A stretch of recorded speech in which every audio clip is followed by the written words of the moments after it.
XpoCanna presents the second annual Connecticut Cannabis Expo. March 25th from 10 a.m. to 6 p.m. and March 26th from 10 a.m. to 5 p.m. At the Mohegan Sun, featuring the X Cup. New England's most rigorously tested and judged cannabis competition. Whether you're an aspiring ganjapreneur or looking to get your medical card and grow your very first plant, the Cannabis Expo has it all, open to the public. Come enjoy the lineup of guest speakers and lecturers covering topics like growing styles to setting up your cannabis business for success. Legislation, advertising, accounting, medical benefits, packaging, CBD products, hemp, and more. Learn and grow with the area's brightest cannabis professionals. Everything cannabis under the sun at Mohegan Sun, March 25th and 26th. The Connecticut Cannabis Expo, sponsored by Curaleaf, Radio 104.1, 1029 The Whale, The Botanist, Safetiva, CRQ, and High Life Packaging. Tickets and additional info at XpoCann.com. That's XpoCann.com.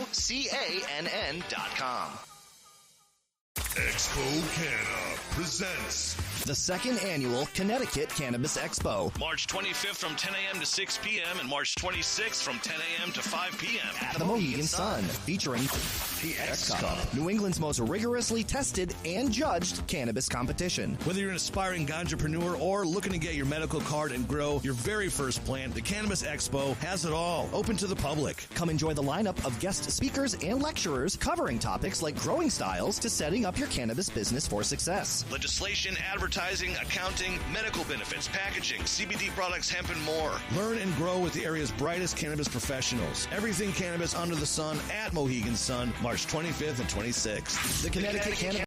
So come on, step it off, break it down and lose it. Come on, follow us to the new revolution. Come on, step it off, break it down and lose it. Come on, follow us to the new revolution.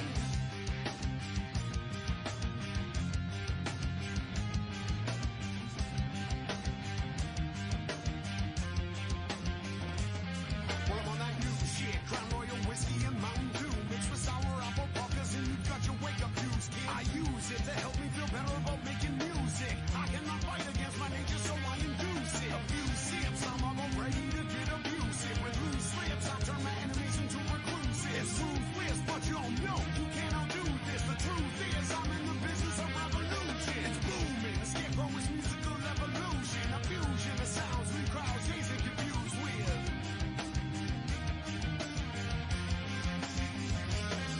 So come on, step it off, break it down and lose it. Come on, follow us to the new revolution. Come on, step it off, break it down and lose it. Come on, follow us to the new revolution.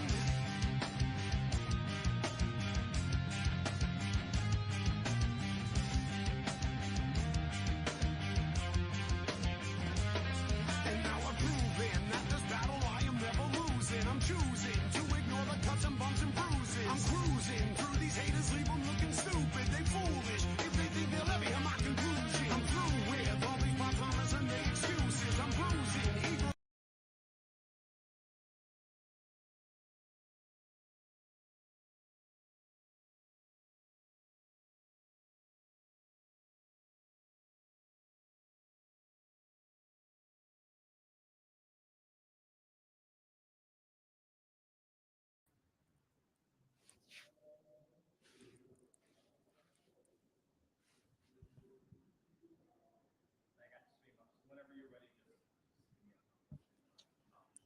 I'm good to go. I'm on. Hey, everybody. Thank you so much for coming today. Today, we're just going to talk about launching into the industry without necessarily requiring a license. That's one of the most costly and time-consuming endeavors, going after and establishing a license. I know very well that process as I went through it in Massachusetts back in 2017, 2018 through around 2021 when it actually resolved. So, well, I'm just going to start a little bit with my background here. You know, before legalization, I was, like most people, in a regular job. I was a special ed teacher. And so my cannabis journey was very much so behind closed doors at the time. Couldn't risk talking about it really for fear of losing my job. So when we legalized in 2016, I felt comfortable to finally kind of break out and get into the industry a little more. Started growing at home and going to conventions, advocate rallies, stuff like that. And we saw that there was an opportunity for locals to get into the industry in Massachusetts at the time through what was called the micro business. It was designated for folks that lived in Massachusetts. There was other restrictions as far as you could raise money from and things like that. But much like here in Connecticut, where it's really not a level playing field with the larger operators, most locals got caught up in years-long application process. Just in Massachusetts, for example, you had to hold your property from the time that you started approaching the municipality you wanted to set up in until you're actually operational. So for us, that was 2.5 years that we were holding on to a building, burning $25,000 a month on rent alone. And so, of the 15 to 20 local small businesses that all were working together at the beginning, advocating for local ownership and of the like, there's only maybe 1 or 2 of them that are actually operational today as businesses. And so what I really want to do here is find a way for locals to get into the industry, start getting their brand recognized, and then eventually be able to pivot into operating an actual grower processing or dispensary facility once your brand is known. I'll finish on my background here.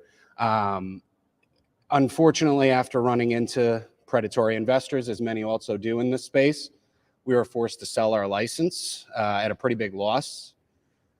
So from there, I went into private consulting, and I worked with a number of cultivators, manufacturers on everything from finding properties, designing properties, buying and selling licenses, sourcing products, everything you can think of.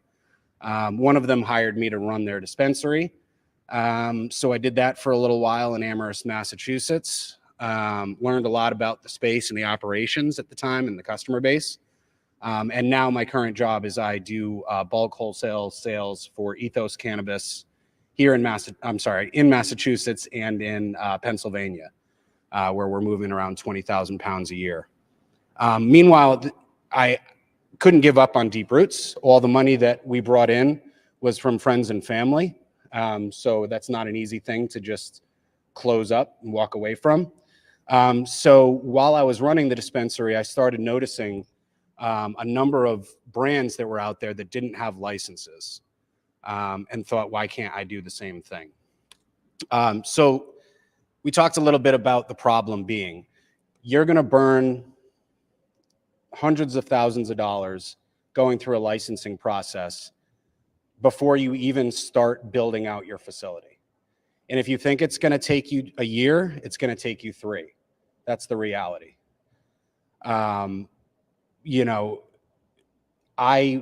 My application was sitting in the process for 15 months, and that's just paper compliancy. There's no actual compliance happening at that time because you have an empty building.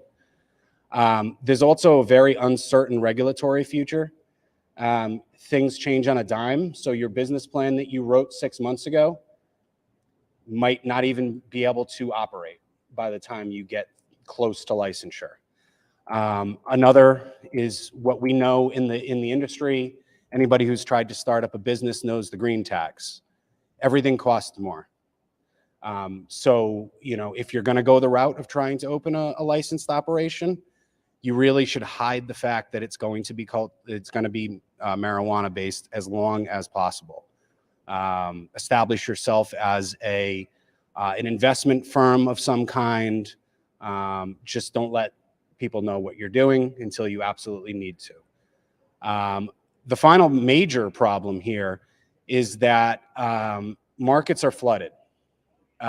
Massachusetts, Flowers being sold as low as $400 a pound. You can't cultivate it for that. But where we're going here is that there is a solution here for your unlicensed operations. If you avoid that process, you focus on building a brand that customers can embrace. There's a reason behind the brand. You can get into that market by leveraging market conditions. Like I just mentioned, flowers selling for $400 a pound in Massachusetts, bulk, but it's not going to customers at the retail end at that level. It's still selling for, you know, $1,500 to even $3,000 a pound packaged in some cases. So if you can find those cultivators who are just flooded, their vaults are full, they have nothing to do with the flower. They don't have the production capacity to process it.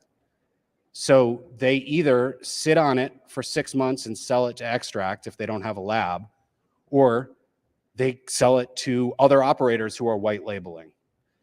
So there's an opportunity there to jump in, and basically what I do is I leverage my connections in the industry.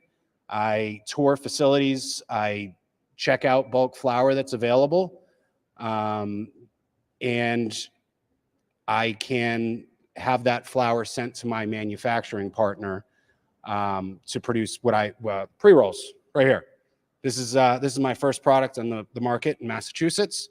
I never actually touch the flower ever. I see it. I tell my manufacturing partner that I want them to buy X weight from X cultivator. They source it.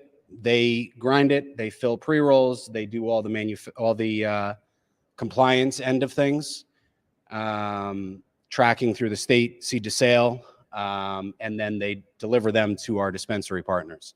Basically, we're a marketing brand at this point. It's my wife and I, just the two of us, and so we just go around setting up pop-ups at our partner dispensaries, talking about the flower, and that's our whole business basically. So where I started here, you know, these are some of the more recognizable brands that are out there. It might be hard for you guys to see it. Heisman by Ricky Williams, which is being manufactured by Tilt Holdings, CAC in Massachusetts. That product's in Pennsylvania. It's in Massachusetts. I'm not sure if it's here in Connecticut yet. Probably will soon. Wana and Kanna are both edible brands that are West Coast based. Wana's produced by a Temple Hill collective in Massachusetts. They literally just white label. They don't have any of their own brands. And then finally, the last one here on the left is Big Poppy's brand, Sweet Sluggers. He, of course, does not have a license either. So why can't you do it? There's no reason. It doesn't cost that much to start up on a small scale. There are a lot of avenues to take here. Connecticut may not be your best bet at this point. You want to establish your brand, get people to know it. Massachusetts is a much better opportunity for you because you can work with over 500 different companies. There's over 200 different growers and manufacturers, and there's over 200, I think we're closer to 300 dispensaries. Dispensaries can repackage in Massachusetts. You could have a single location dispensary that you sign a deal with to source flower and only sell at their stores. You can work with a company that has massive manufacturing, that's automated their packaging, that is able to do 1,000 pre-rolls a day. You could, if you have a lotion or a topical product. I have a colleague who did that with Resonate in Massachusetts. She had a hemp-based topical that she'd been selling for 10 years, and she leveraged that into working with the licensed op in Mass to infuse with THC. So the opportunity is really there. You want to find a partner that can work within your parameters, whatever that may be, whatever you're comfortable with. If you want to, I think it's probably best to start small. because you really need to get customers to resonate with what you're doing, and it needs to be, what's the word? People need to feel the reason behind the brand, right? That's important. You can't do it if you're just throwing weed out on the market. It's just not possible. That's why so many of these big operators are failing. They just are growing to sell. They're not growing with any purpose behind it. So, you know, what we did is, all right, we're so small. How do we have a purpose? We're just making pre-rolls. This tube is biodegradable. You put it in a compost bin and it disappears in 90 days. It sells for the same price as any other pre-roll, but you can add that added little thing on the top of it. So really, if you're in the industry, if you're in retail, if you're in wholesale, if you're in marketing or finance, you see what's happening. You see the direction the market's going. Like, I identified the fact that there's a lot of flour sitting there. And you have to think past just the inventory. For like, what I looked into with this situation was the fact that not only is the inventory sitting there and aging out, every month that has to be weighed, it has to be inventoried, and it has to be checked against what is in the state system. And so that's man hours. So at some point it starts costing them more money having it sit in their vault than it does actually selling it. So your most important thing is really understanding the regulations by state, right? Your packaging is going to vary. Almost every state is going to have some kind of provision to say that the package cannot be something that is recognizable to people under 21.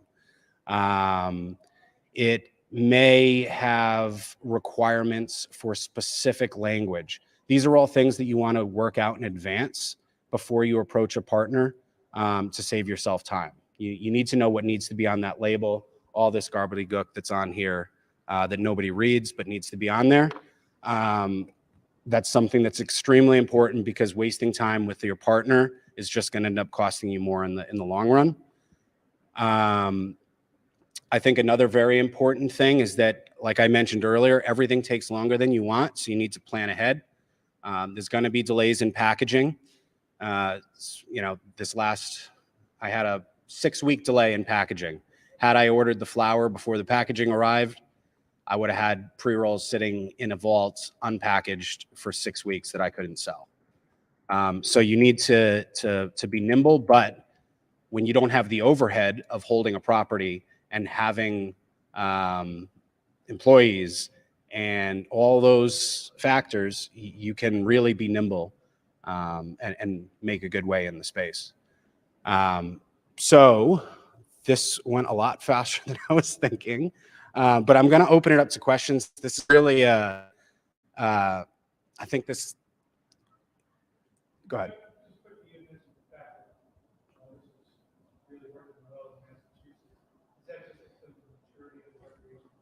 Yeah, definitely. And just the fact that there's so many folks that are trying to make some passive income. You know, think about it this way. My manufacturing partner, they make $1 for every pre-roll that they manufacture for me. So, you know, I found a situation where it's a outdoor grower. They grow everything they grow goes to fresh frozen and gets produced into concentrates.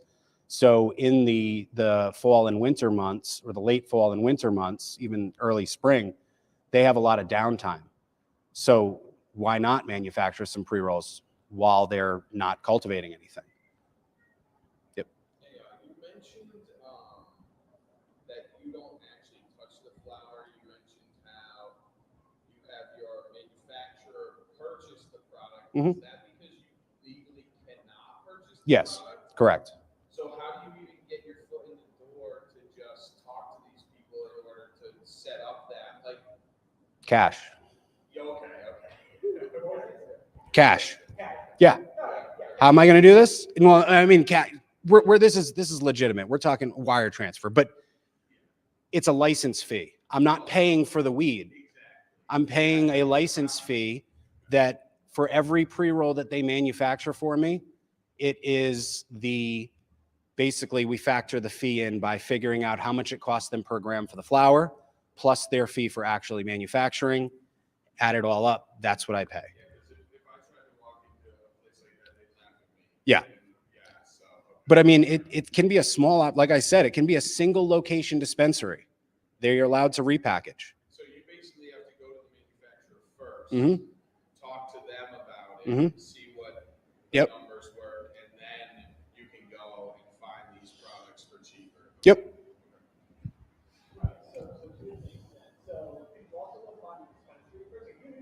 Mm-hmm. Yep. Yep. And say, I already have an outlet. Yep.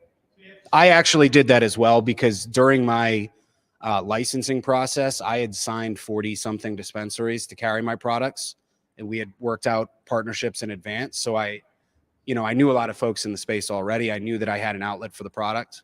I think you had another question? No?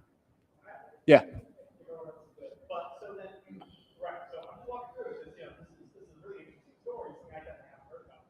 Mm-hmm. Mm-hmm. They all do. If they don't, they're lying. If they all have surplus, if they say they don't, they're lying. Mm-hmm.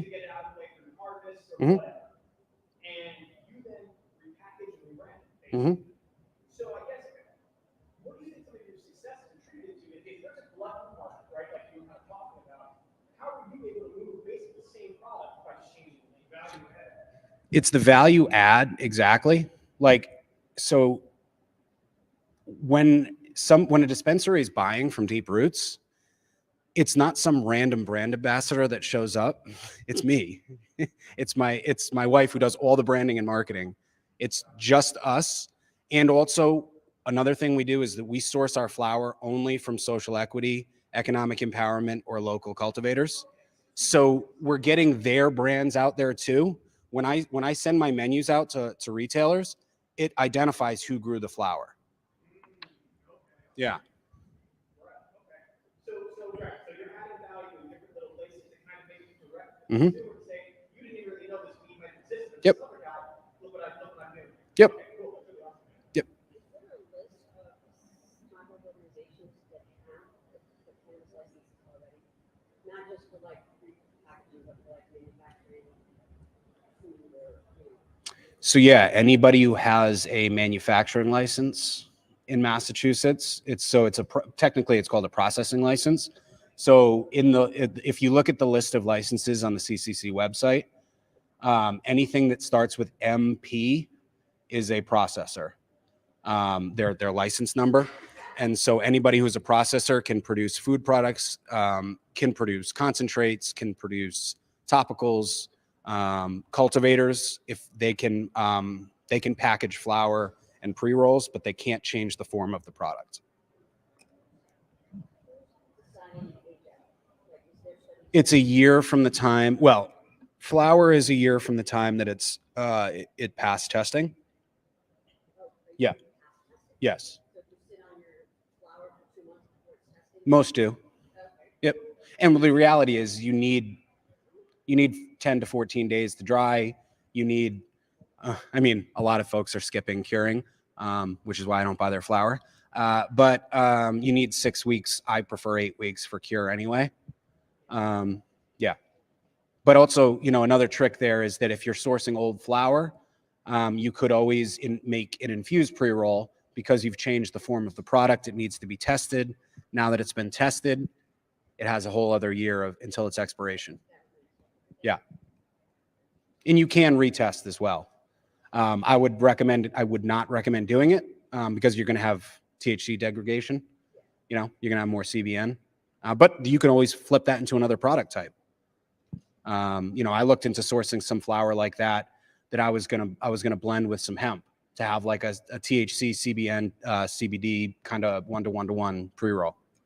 Like you can play around with stuff like that.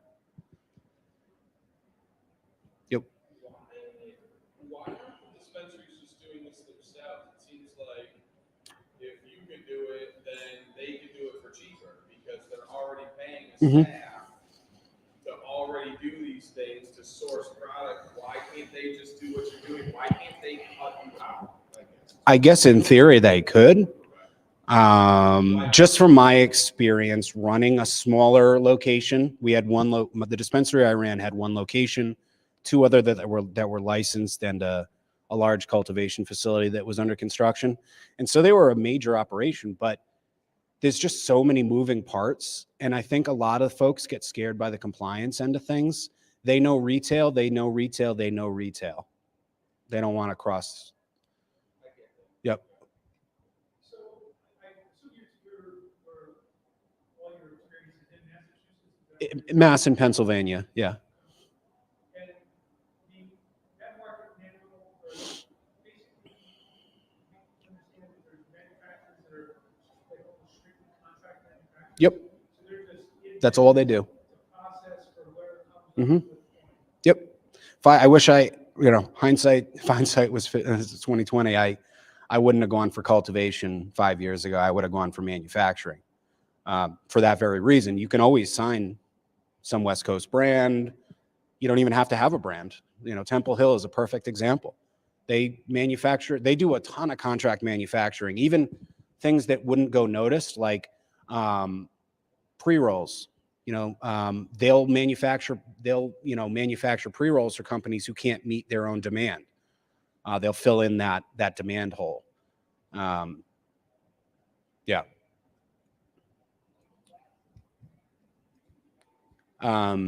Actually, I was going to add one other thing that you could always factor in is that you brought up somebody brought up like why cut out why wouldn't they not just cut us out? Well, another way you could go is say, hey, why don't you, rather than having to pay their people to do it, why don't you register me as a registered agent, or me as a registered agent, pay me nothing, and let me do the work. And just make the profit, yeah. So there's lots, that's why, yeah. And say, I'll pay you half what I was going to pay your people to do it, to let me go do it. Let me use your space. Yeah. There's a million different ways. And it will happen here in Connecticut sooner or later.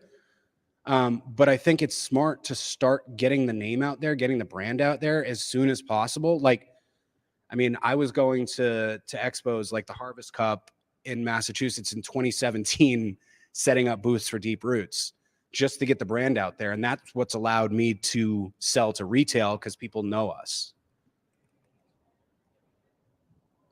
Is there a difference between, because Connecticut and Massachusetts are a little different. I only know Connecticut. I don't know Mass that well. But is there a difference being so new to the market for recreational that you can't buy from medicinal manufacturers in Connecticut? Because I do know there is a difference there. Again, I'm not like 100% yeah. this, but I do know there's a difference. Yeah, I think that right now is definitely the time where flower is quite there's definitely constraint in the. I think prices are probably artificially high, and it's going to remain that way until probably for another 18 months or so, until more manufacturers come on. More cultivation comes online. Like Mass has like 4.75 million square feet of cultivation going right now, and another, I think, 500,000 that's under provisional. So I don't know.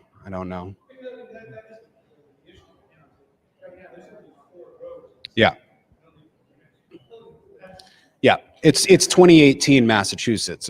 It's when, retail was fighting for product, that kind of thing. I think that's why I like Rhode Island, Massachusetts. Rhode Island is like a weird situation. I grew up there and I stayed as far away from it as possible just because it's an absolute political mess down there.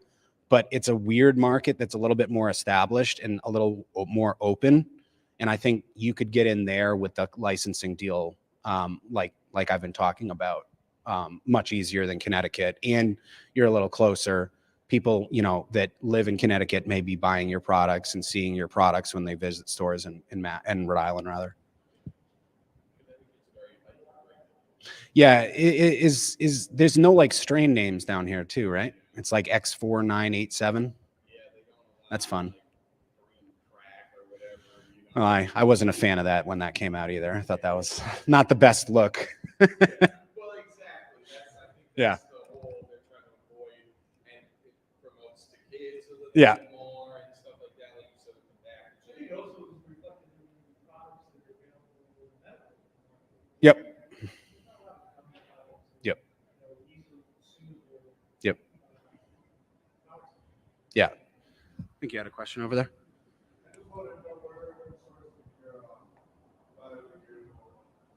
It's a company called, I can give you the information. It's Humidio, I believe. There's a couple of smaller companies that manufacture it. I like working with smaller companies just in general. Might cost me a little bit more. But that's just where like kind of my heart lies on that. I think it's humidity.io or something like that. I can, after the presentation, I can pull up their website for you. Yeah. So I always recommend to give away your next product. Obviously, we pick the great value of the product. Yep. Flour, take it all the way through to Yep. And it's just the simple. It moves. It's 40% of the overall market in Massachusetts are pre-rolls. Yeah. Yeah. So I mean, it's just one of those things that dispensaries are always buying them. Yeah. That's why I started with those. Yep. I think the next product, I'm a sharer. The next products will be multi-packs. So just an easy jump. Take 5 of the pre-rolls that are already being manufactured and put them in a single package. You know, that'll be next. And then, you know, probably some infused pre-rolls, stuff like that. Maybe if I could get in somewhere and wash some hash and press some hash rosin. But I mean, the market's not there yet too. Like, that's another thing. Like, what you want is not what customers want. It's just not. And it kills my soul. They don't care. Right.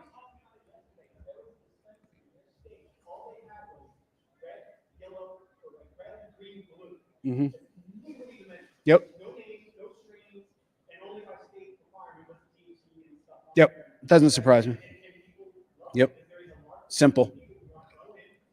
like I was saying, you know, like this is such a great thing. It's not a big quantity, right? Sometimes you're on vacation and Mm-hmm. you're like, or something. Yep. They don't. They want one fruits joint that's Yep. recommended and they are out. Yep. Yep. Customers they look at THC percentage and they look at price. That's all they care about. It adds, right. It needs to be the same. But the thing is, they're not going to pay for sustainability. They're not.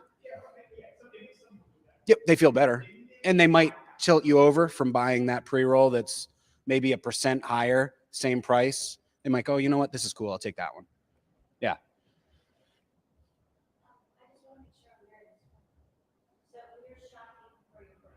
Mm-hmm. I never touch it. Yep. What do you mean?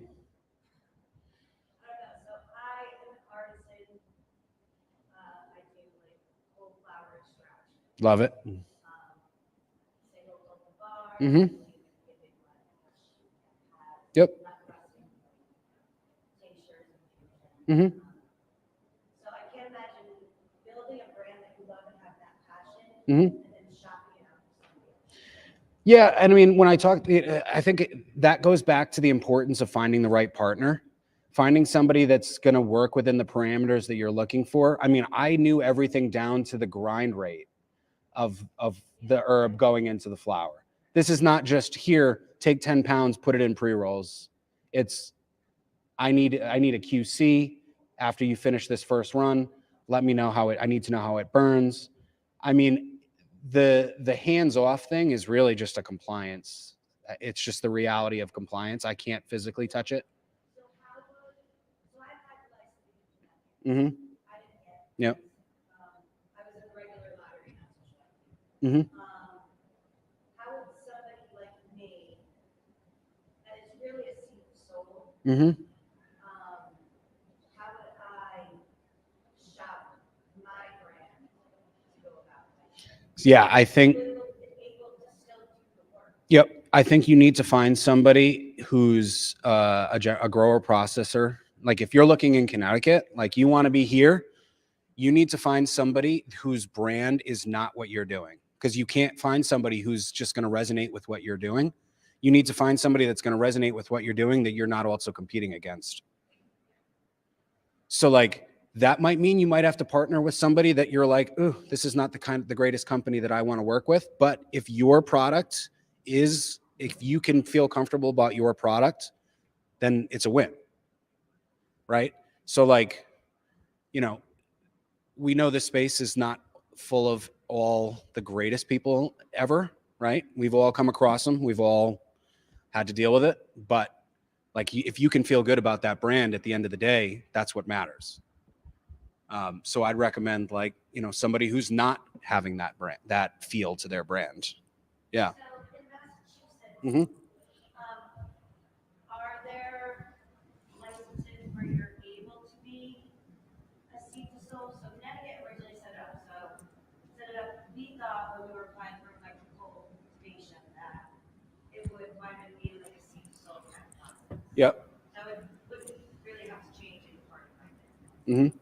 That's not the way it actually wound up turning out. Mm-hmm. Are there any licenses like that in Massachusetts, or are you, getting flower from somebody else only, and you're processing this way only with these types of people, that you're sending your product out to somebody else to package, that they're sending it out to somebody else to sell? I'm not sure how.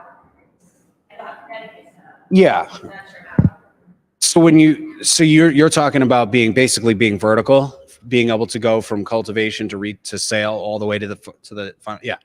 There's not a single license like that in Massachusetts. Right. There's not a single license. You'd have to have two. So like the license that I had was micro business, and you could cultivate up to 5,000 square feet of canopy, and you could manufacture all under one product, but you were barred from having retail. You couldn't own a retail. So like you would have to have a cultivation license and a retail license in that situation.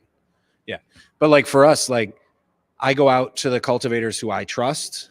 I know their ethos. I know I know how they treat their employees. I know how they treat their plants. I've been smoking their homegrown flower for 15 years, whatever. Yeah, right. I only work with people like that because I can't grow it myself. You trust people that are producing your product. Yeah. I say a lot of times, like, if I would have gotten a license, and don't take this the wrong way, Mm-hmm. because I do work by myself, and I do have a very busy business. Mm-hmm. So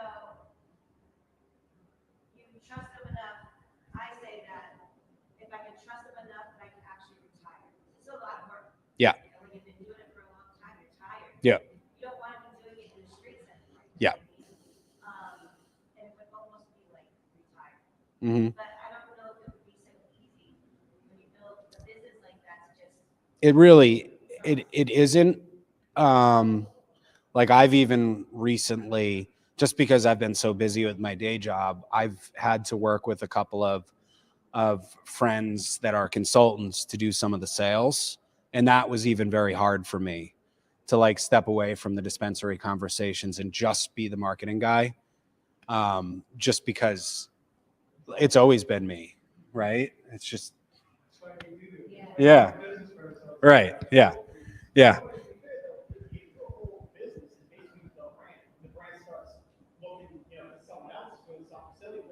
Yeah. Right. Yeah. Right. Yeah. Yeah. Yeah. I got this logo tattooed on my arm the day I signed the municipal agreement in 2017, I think it was. So there's really no turning back. It's all steam forward. I'm very curious on how you found out about these laws. Like, we do a lot of research. Mm-hmm. Sometimes it's very difficult to find the correct information. Mm-hmm. We're on government websites, obviously, Mm-hmm. but a lot of them are very outdated. I had trouble finding the Connecticut adult use laws.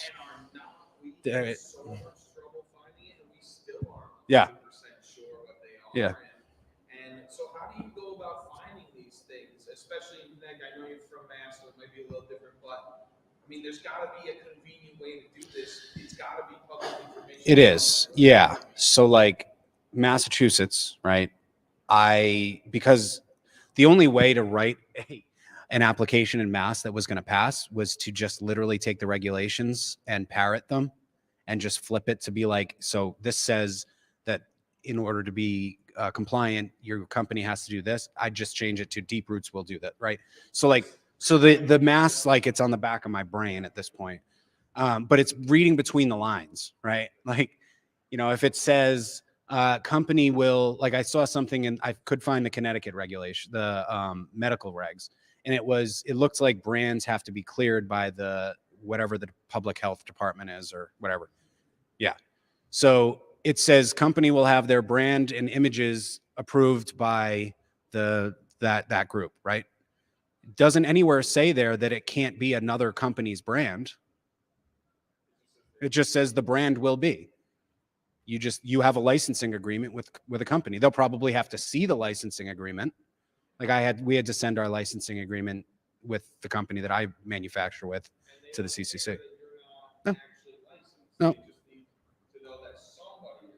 Yeah. The only people that will ever touch it are licensed. Yeah. Yeah.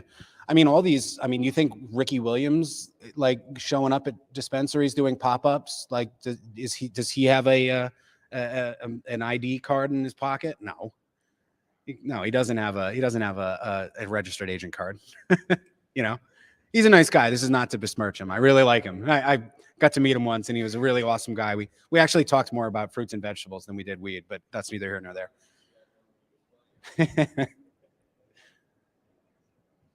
Yeah. Yeah.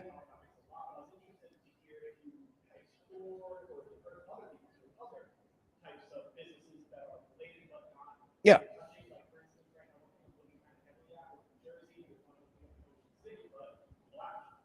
Yep. Mm-hmm.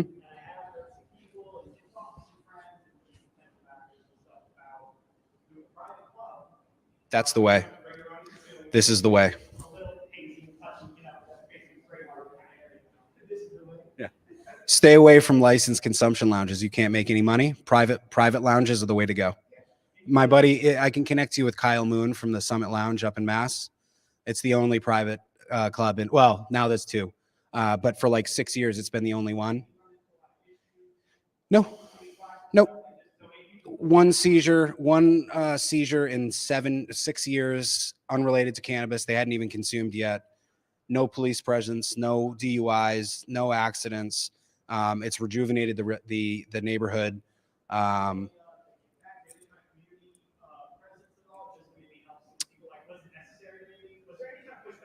No, they have a deal with the city of Worcester. They actually predate the Cannabis Control Commission. Yeah. Yep. Yep. Yeah. Yeah. Yep.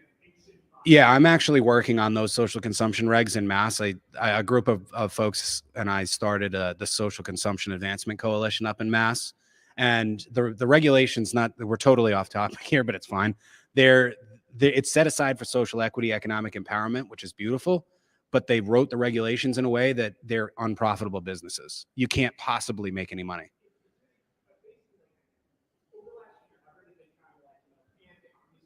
Mm-hmm.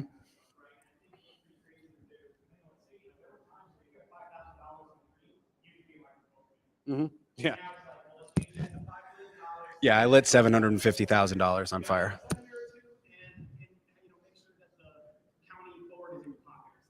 Yep. Buy me a fire truck. Yeah. Yeah. Yep. Private clubs are definitely, and honestly, don't even think about it as a consumer thing. Think about it like an industry thing. You're just going to be every Friday, Saturday night, you're going to be selling to some company who's trying to bring in buyers to sample their products. That's how you actually make your money in a private club. Having growers, processors, yep. Parties, pop, yep. Yep. Yep. Yep.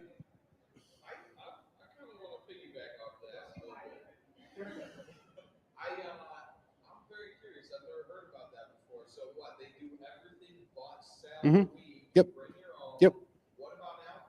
No, so there is no alcohol none of them that I've been to allow alcohol, but I prefer it. Like I was at Nican, there's a new one that pops up in Cambridge, a new club like this, and there was a dab bar. There was like 50 different kinds of concentrates.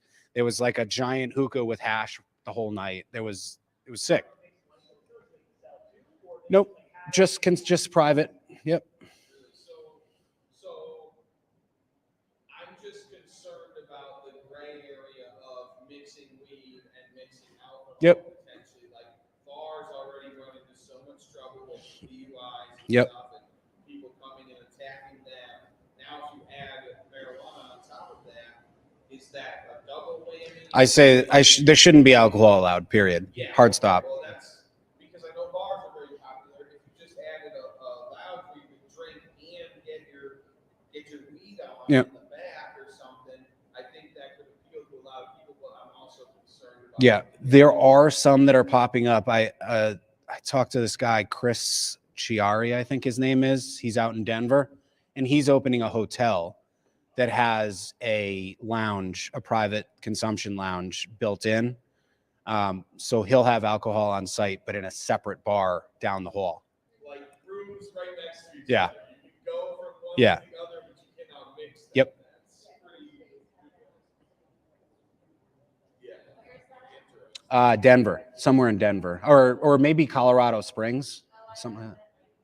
No, I wish. No, there is actually a apartment. There's an apartment condo project getting set up that has like shared grow spaces, apartments that have built-in grow rooms, and there's a private club getting built in. I think it's in Plymouth, Mass. I think. Yeah. Yeah, it's great. I mean, the shared grow scares the shit out of me because you know that it's just going to be overrun in spider mites in like 4 weeks. So, whatever.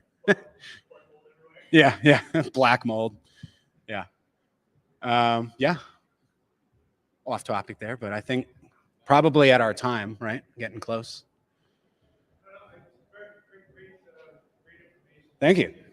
Yeah, I'm happy to talk to anybody after too.